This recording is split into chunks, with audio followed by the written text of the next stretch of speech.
on part du principe que l'égalité des genres ne concerne pas seulement les femmes. Quand tu veux éradiquer les inégalités des genres, quand tu veux faire du changement, quand tu veux mettre en place un leadership transformationnel, il ne faut pas tout simplement mettre l'accent sur les femmes, il faut travailler aussi sur leurs conjoints. Alors, nos programmes de masculinité positive ciblent déjà, d'abord, les conjoints des femmes, en leur sensibilisant sur les thématiques de communication dans le couple, de prise de décision concertée, d'éco-responsabilité, de partage équitable des tâches dans le ménage, surtout de déconstruire les rôles sociaux qui sont traditionnels et qui sont basés sur des stéréotypes, mais aussi de déconstruire les normes patriarcales qui continuent de maintenir les hommes dans une situation de privilégié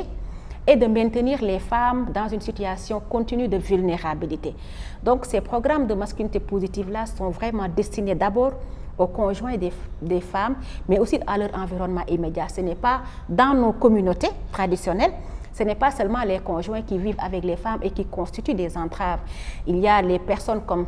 les beaux-frères, il y a les belles-sœurs, il y a les belles-mères qui aussi parfois interdisent les femmes pour participer au programme de formation qui leur dit que vous vous absentez beaucoup, vous ne jouez pas votre rôle traditionnel, vous ne cuisinez pas. C'est ça aussi, les programmes-là aussi visent l'environnement immédiat, mais aussi visent les leaders communautaires, les chefs coutumiers, pour que, à la fin,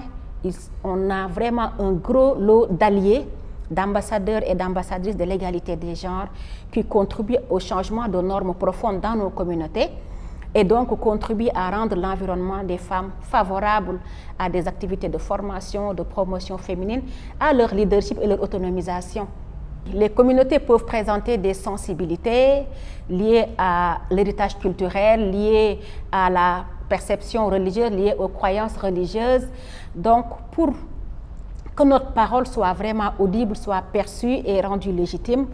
on cible aussi, on passe chez les leaders communautaires qu'on identifie comme des leaders modèles. À partir de ces leaders modèles-là, ou bien des hommes modèles qu'on identifie, on déroule déjà les programmes de formation de formateurs et formatrices. Et pour que ces alliés-là, ces hommes modèles-là, puissent aller démultiplier auprès de leurs pairs, pour faire de l'éducation envers les pairs, envers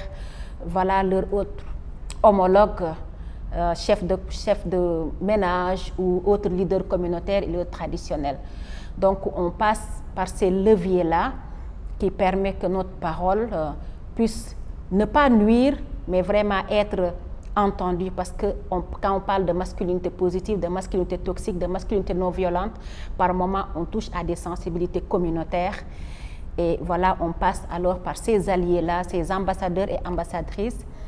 de changement, par ces hommes modèles-là, pour vraiment démultiplier les perspectives de changement que nous voulons amener dans nos communautés.